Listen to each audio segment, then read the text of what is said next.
interesting how this unfolded, like you explained it, because this clears clears many things up actually, because people were wondering what was happening, and also the press seemed not to get what was happening. More than likely, it's just a couple of kinks they have to get out of the whole burn back kind of situation. How they're going to manage that, and the different timings, and the fact that propellant and everything's going to settle a particular way. So everything is okay. It's not clear whether there's something going bad towards the tail end of the booster at that point. It's there's something that's a bit bright there, but it doesn't seem to be a problem. And now you see the next frame in the upper right there, and that you can see there's some sort of explosion happening right in the middle of the booster, unrelated to anything towards the tail end. Yeah, exactly. And then the next frame after that, you see it starts to consume it a bit more, and then the next frame. So those are like a 30th of a second apart. So that's pretty quick. Like it goes from nothing there to completely consumed, and then that fireball got even bigger. Absolutely. Okay. Interesting to see, because it really is from the middle. You can really see that. And if the explosion would have happened from the bottom, right? See, our first suspicion was like, well, maybe there's something with a hot staging, because the bottom is actually towards the top. So where you see the bright part, that is where the engines are.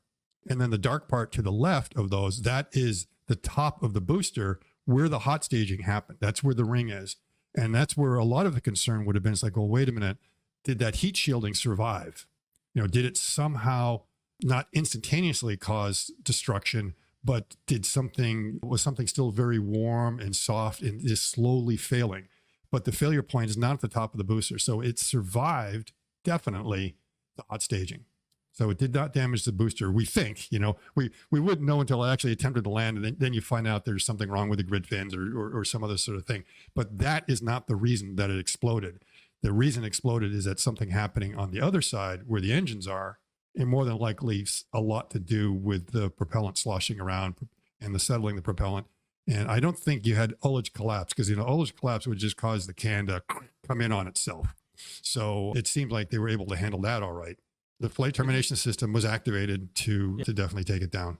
Okay, and did they see that in the data, or we didn't have reports? Right. We haven't had any reports on that. There's been some people that are pretty well informed, really, let's just call it informed speculation that seems to be that way. There's very little pushback from anyone thinking it wasn't done that way.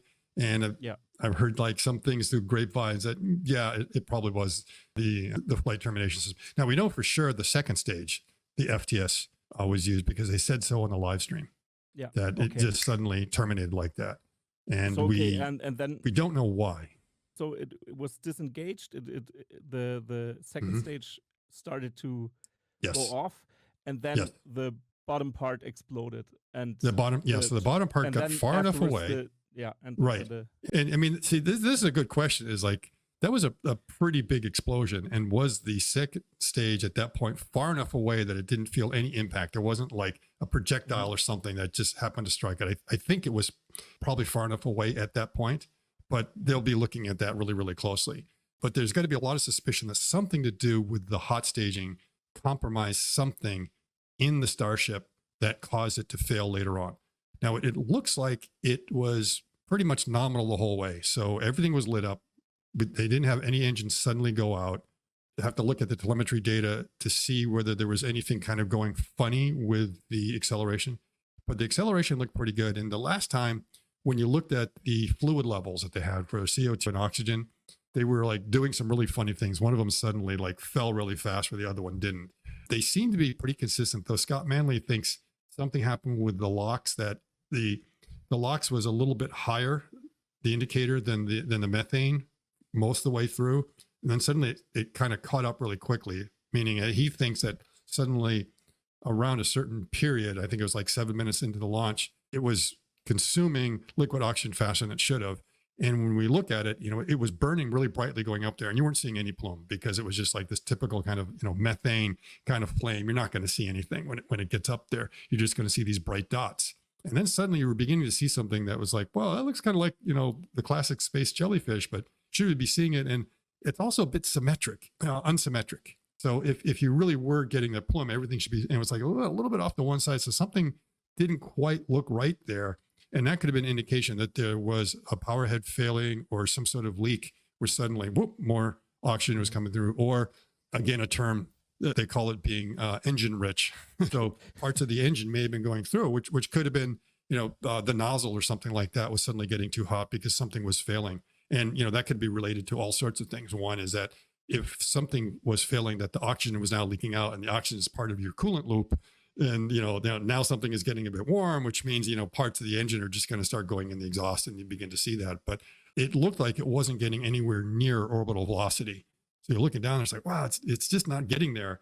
And I was like, don't worry. That's the way the rocket equation goes, is that it seems like you're not making any progress. And then sure enough, it just started like dialing up really quickly. You could just see the numbers getting very, very, very close. And I think it had to get to like 27,000 kilometers per hour. And it was like at, down around 17 for a while. It's like, is it getting anywhere? And it just sort of climbed really quick past the 20s, was heading right on up there, and made it to, I think, right around 24,000. And then you didn't see anything more. And then you saw the engine lights go out, and it's like, oh, okay. I mean, that might've been close enough, because I was trying to remember what it is in kilometers per hour. And remember, this is suborbital, not to, so I thought maybe they had achieved their goal and it shut down. But it appears what happened at that point, because then you could see some other puffs just before that happened. That's when the flight termination system went off. So it didn't quite achieve, the proper SECO, that it was a forced SECO at that point. It still had a couple more seconds, but it was really close. It seemed like it was very close. So it almost seemed like there was a shut off and failure, but it looks like it was the other way around, that it was almost ready to get to shut down, or Brenchless, as they would say. And then it went. And it could have been, again, because there was some failure going on with one of the engines. And they need to make sure it comes down in little pieces, because they still were flying, over the Caribbean and some small islands and stuff like that. There's still some populated areas. You have to be careful. And the idea of the Starship just like decided to fall out of the sky in one single piece was, something you don't want. So it didn't just boom, and you get a lot of these smaller pieces, and hopefully all the chunks would burn up on the way down at that point, and not really cause any danger.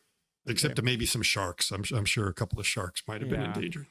But if anyone doesn't understand that reference, it's because evidently the Fish and Wildlife Services was really concerned that Starship might kill some sharks. So, okay. Yeah, but hopefully not. But interesting that you went through the whole phases and the speculations that are in the science community now, and also in every nerd and geek from the aerospace side will look at this footage over and over again to figure stuff out. Yeah, but there was one piece of concern that I kind of had that may not. It's been allayed, I think, by Jonathan McDowell, is because they were so close to orbital velocity at that point. I was a bit concerned. It's like, oh my goodness, when you get an explosion like that, and especially if it's a really strong explosion, there's possible that some of those pieces will actually make it into orbit. Yeah, and then I was like, oh, he just added some space junk here. And he did some quick rough calculations, and he didn't feel that there's none of us going to make it orbital, that some might kind of go up, but they still won't have enough, and their trajectories are going to be such that they're going to pretty much come right back down. And then I guess NOAA radar picked up a lot of this. The weather radar actually picked up a lot of the debris field and everything, and they could see like all sorts of stuff. And I think there were some people down in Puerto Rico that also shot some video footage that you can see the streaks kind of coming through that, kind of reminiscent of Columbia, when Columbia broke apart. You would see these sort of pieces coming on through there. I don't know if anyone's collected any yet, where they will, but there's that.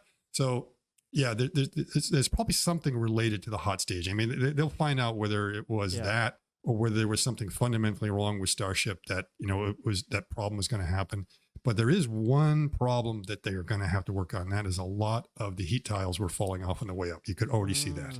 So they haven't been tested on reentry right now. They're still kind of falling off. So that's my biggest concern, is how they keep those things on, because that was always a problem with the shuttle. Seems to still be a problem with Starship. And they're just going to have to find, and I just don't know whether tiles is the best way. I just feel like, isn't it like just something you can just kind of spray on? That'll be really kind of cool. It's just there, it's like, we're just so used to coating things with stuff, it's like, but you need some kind of special material to be able to do it, that because of different material properties and expansion and everything else, it's not that easy. So yeah, that's where we're at. And again, like I say, it's definitely a successful failure, and it looks good that there won't be such a long delay for the next one. So some people speculated it could be the next one could be for the end of the year, and the meaning this year, not the next year, that is like probably the best case. But, the FAA put out a statement yesterday that, there has to be an investigation because the blah, blah, blah, blah, blah, even though it's like the expectation this is going to happen. But because we didn't have a concrete tornado and everything else, a lot of the environmental concerns probably will be allayed and that you won't have that kind of delay. So there will be the investigation. The question is it going to be like a 60 or 90 day kind of thing where they can do it quicker than that? Kind of the pressure that FAA has been getting, let's say from Congress and others and from NASA to say, hey, look, do you want us to get to the moon? Because the Starship program is vital for us to be able to do it because we need the lander is going to be Starship. So they're going to want to push it ahead. I'm thinking that late January, early February was probably the earliest. They're going to be pushing everything, but we get an American holiday this week, the American Thanksgiving. Yeah. And we also have then the Christmas holidays and New Year's holidays. And it's pretty tough to try to get everything moving ahead. And so, I think probably January, February would be the next flight.